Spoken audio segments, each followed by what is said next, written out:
Boa tarde a todos.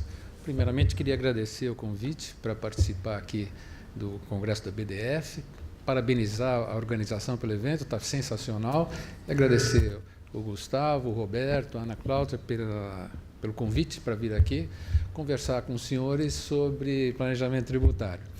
E é um prazer participar desse painel aqui com tantos conhecidos e tantos amigos.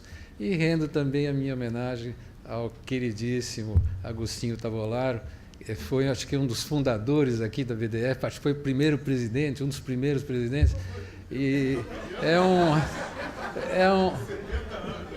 uma alegria estar aqui, Agostinho, falando para você que foi um desbravador do direito tributário internacional no Brasil, né? Um dos primeiros participantes da IFA, me lembro daqueles congressos que íamos 2, 3 brasileiros, hoje vão 80, 90. Mas vamos lá. Eu vou começar a minha exposição fazendo uma espécie de um resumo, uma condensação do que foi dito aqui um pouco pelo Ricardo e um pouco pelo Alexandre. E eu vou começar fazendo essa condensação, ou esse resumo, com um exemplo. E eu queria começar com um exemplo de planejamento tributário, que é o Casa Separa. Eu sei que o Alexandre não gosta desse caso, e esse caso é um caso complicado, ele é polêmico. O Alexandre ele acha que o Casa Separa é uma hipótese de simulação, não é planejamento. Mas eu usei esse exemplo, se vocês quiserem eu dou outro. Mas vamos abstrair a questão da simulação e vamos considerar que o Casa Separa não é uma simulação, mesmo porque o CARF tem jurisprudência no sentido de que é simulação, mas os tribunais ainda não se manifestaram. Então, a gente, aqui, para efeitos didáticos, vamos considerar que não é hipótese de simulação, é um caso de planejamento tributário simples. Então, o que é o Casa Separa? Nós temos duas pessoas, uma tem um bem, a outra tem dinheiro. Uma quer transferir o bem para a outra, e a outra quer transferir dinheiro para a primeira. Diante desta situação de vontade de transferir dinheiro e bem, essas duas partes elas podem vestir essa operação sob duas formas. Elas podem fazer aquilo que normalmente se faz numa situação como essa, que é elaborar um contrato de compra e venda. Ou elas podem combinar alternativamente o seguinte: quem tem o bem faz um aumento de capital, transfere o bem via aumento de capital para uma pessoa jurídica, quem tem dinheiro transfere o dinheiro via aumento de capital para a mesma pessoa jurídica. No ato subsequente, quem aumentou o capital com bem faz uma redução com dinheiro, quem aumentou com dinheiro faz uma redução de capital com bem. Vamos partir do pressuposto que essa segunda operação, chamada de Casa Separa, é uma operação válida do ponto de vista do direito tributário, como me parece que é, fora o Alexandre, que acha que é uma hipótese de simulação. Mas veja, diante de uma manifestação de vontades de duas partes, que do ponto de vista econômico elas é a mesma, dependendo da roupagem jurídica ou da estrutura jurídica que se adote, nós vamos ter dois regimes tributários diferentes. Então, do ponto de vista econômico, existe uma só operação. Do ponto de vista jurídico, existem duas estruturas válidas, abstraindo a questão da simulação. Como é que o direito tributário reage diante dessa situação? Qual vai ser o regime jurídico tributário a ser aplicado a essa situação? Vai ser o regime tributário próprio dado pela natureza jurídica da operação, ou vai ser o regime tributário dado pela substância econômica da operação, pela exteriorização econômica da operação? Porque os senhores sabem, se for uma operação de compra e venda, se a estrutura jurídica adotada for uma compra e venda, vai haver uma determinada incidência tributária. Se a estrutura jurídica for de Casa Separa, vai haver uma outra consequência tributária, porque o regime tributário vai ser outro. Como é que o direito tributário deve se comportar diante dessa situação? eu estou trazendo aqui 2 acordos do STJ que examinam situações um pouco diferentes dessas, mas no fundo a situação é a mesma situação colocada. E o STJ aqui, nesses 2 acordos, foram os únicos que eu localizei, e ele dá uma posição clara. Ele diz que o elemento econômico não prevalece frente à forma jurídica. E ele diz também que o fisco pode, através de normatização adequada, excluir as zonas de não incidência, mas não pode desconstituir atos de negócio jurídico. Ou seja, se o contribuinte usou o casa separa, o fisco não pode aplicar o regime tributário da compra e venda. Basicamente é isso que o STJ diz. Ou seja, o direito tributário segue o regime jurídico. A elisão se evita com mudança na lei ordinária. E o fisco não pode desconstituir os atos de negócio jurídico. Isso me parece que não vou dizer que é uma jurisprudência consolidada do STJ, mas são 2 acordos do STJ. Ou seja, nós tivemos aqui no nosso painel, os palestrantes que me antecederam, me parece que eles formularam 2 posições antagônicas. Enquanto o Ricardo sustentou na linha do STJ, a prevalência da natureza jurídica sobre a substância econômica, o Alexandre sustentou, de uma certa forma, mesmo sem existência de uma norma geral anti-elisão no nosso CTN, ele sustentou a prevalência da substância econômica sobre a forma jurídica. Bom, eu ia dizer que as posições aqui se justificam pelo fato do Alexandre ser um caçula da mesa, ele ser o mais jovem, o moderno, e o Ricardo está defendendo uma posição tradicional, positivista, mas não vou dizer isso.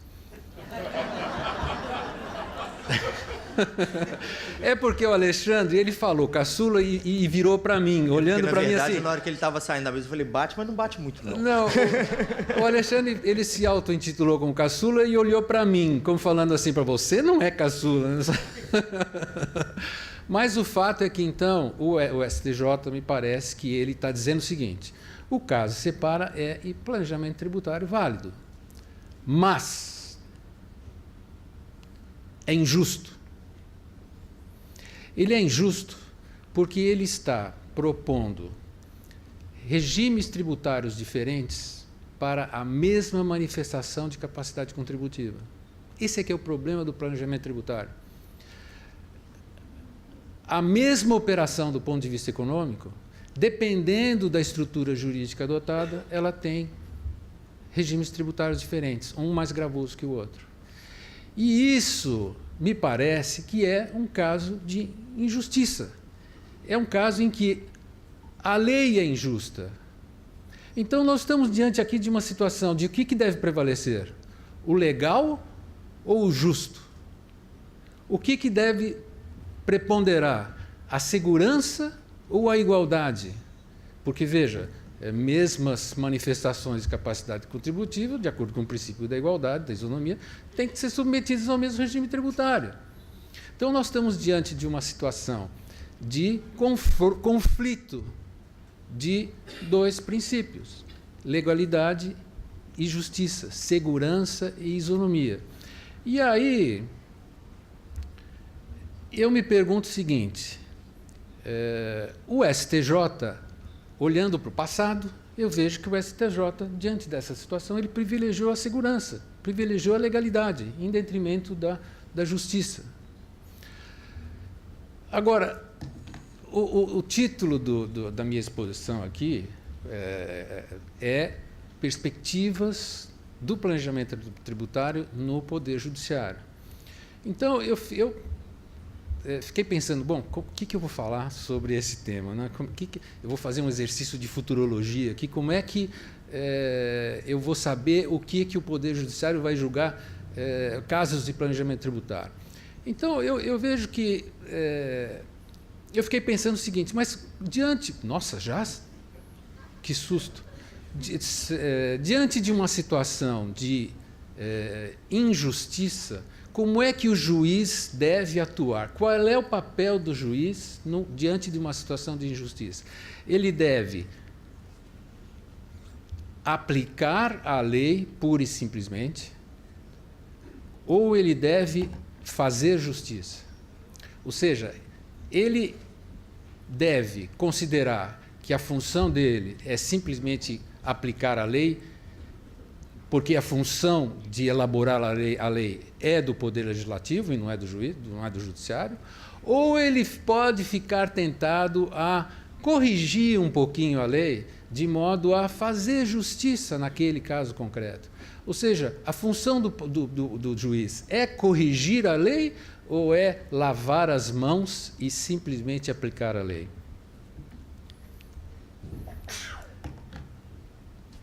Aqueles que acham que o papel do juiz é simplesmente aplicar a lei, então, são aqueles adeptos da corrente positivista, tradicional, antiga, positivista.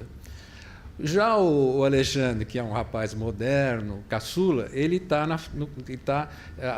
abraçando o neoconstitucionalismo, o constitucionalismo democrático. E os senhores vejam aí, que acabou de sair um livro do ministro Barroso sobre constitucionalismo democrático, que, aliás, ele vai estar, se não me engano, vai estar aqui amanhã, vocês podem questioná-lo sobre constitucionalismo democrático. Não é? Sexta-feira. Então, como eu não consigo entrar na cabeça dos juízes para saber o que eles vão julgar, como eles vão julgar um caso de planejamento tributário, se eles vão aplicar justiça, se aplicar a lei ou vão fazer justiça, eu li, aliás, eu recomendo que vocês leiam. A AMB fez uma pesquisa com os juízes do Brasil todo. É uma pesquisa muito interessante sobre o pensamento dos juízes. E eu pincei algumas, rapidamente, Ana, eu pincei algumas respostas que foram dadas aqui para ver se a gente consegue traçar um caminho de prospectivo para tentar entender o que passa pela cabeça dos juízes e o que eles vão decidir quando eles se depararem diante de uma situação de planejamento tributário. E as perguntas que eu pensei foram essas. O magistrado deve aplicar os princípios constitucionais para fundamentar decisões a respeito de temas sobre os quais não há lei específica, ou seja, tem o princípio e não tem lei específica. Essa é uma afirmação. Concorda ou não concorda? Os juízes concordam. Veja que a pesquisa separa juízes, desembargadores e ministros. Essa aqui é fácil, né? Não tem lei ordinária, aplica o princípio. A outra, é legítimo ao magistrado basear-se em princípios constitucionais para compelir os demais poderes a assegurar a efetividade de direitos, em especial quanto à saúde, educação e segurança. Veja, o judiciário pode compelir os demais poderes a assegurar a efetividade do direito à saúde, educação e segurança? Sim, podem. Compelir os poderes indica ativismo. Essa é a palavra, palavrão, né? Hoje em dia é o palavrão.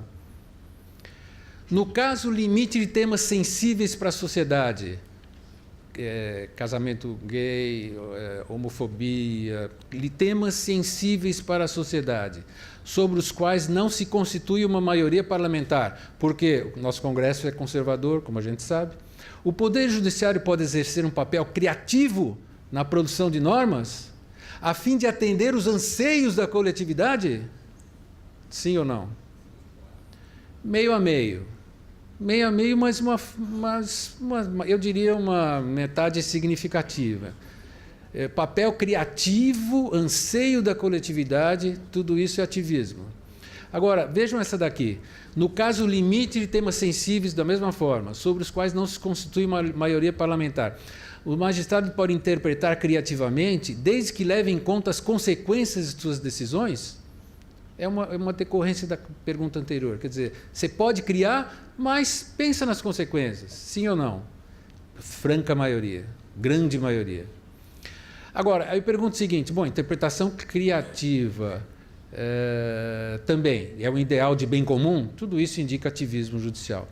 E o Poder Judiciário não é neutro. O magistrado deve considerar as consequências de suas decisões com o cuidado de não ultrapassar da esfera própria da atuação. Resposta, sim. Agora, qual é a esfera de atuação do juiz criativo? Qual é o limite do juiz criativo? Complicado, né? Bom, qual é a conclusão que eu cheguei depois de examinar essas questões todas? O que passa pela cabeça dos juízes? Desculpe, ainda tem mais uma pergunta aqui. Quais são os juristas considerados referências para o direito brasileiro? Em primeiro lugar, o Pontes de Miranda. O segundo, o Barroso. Veja, o Pontes de Miranda não vale. Vamos desconsiderar. Porque o Pontes de Miranda é aquele autor que escreveu sobre tudo. Então, o juiz, quando tem alguma dúvida, ele está em dúvida, não sabe qual é a natureza do instituto, ele vai no Pontes de Miranda. Então, lógico que é o autor de consulta dele do dia a dia. Então, vamos desconsiderar o Pontes de Miranda. Qual é que faz a cabeça dos juízes do Poder Judiciário? Luiz Roberto Barroso, aquele mesmo ministro que escreveu o Constitucionalismo Democrático, que é o livro de cabeceira do Alexandre. Bom, diante de tudo isso, Roberto, eu agora consulto aqui a minha bola de cristal e eu vou responder a pergunta. Como é que o Poder Judiciário vai reagir diante dos casos de planejamento tributário, que são uma expressão de legalidade e injustiça? Quer dizer, é o uso da legalidade e criando uma situação de injustiça. Veja, logicamente eu não vou responder essa pergunta porque eu não tenho bola de cristal. Mas o fato é que corrigir a lei ordinária com base em valores constitucionais, isso é fazer justiça. E a gente vê que hoje o nosso Poder Judiciário, na legislação sobre costumes, está fazendo justiça. O Supremo acabou de decidir um caso de extensão de crime de homofobia sem lei. A gente está vendo diariamente casos de a jurisprudência dos tribunais estendendo direitos à saúde, a casamento de duas pessoas do mesmo sexo. Então, veja, na área de costumes, hoje os tribunais estão francamente ativistas. Na área do direito penal, então, nem se diga, porque nós, agora no painel anterior, o Dr. Tércio Lins e Silva estava ali, um criminalista, estava falando sobre o que os tribunais estão fazendo hoje em matéria de criação de leis e de penalidades sem lei. Quer dizer, o ativismo judiciário no âmbito do direito criminal é evidente, está todos os dias nos jornais. E veja, quem é que não fica tentado a realmente... às vezes nós lemos nos jornais, aquele político corrupto foi para a cadeia. Nós não ficamos tentados a falar, olha, o tribunal está certo, o tribunal é isso mesmo, tem que botar na cadeia essa turma.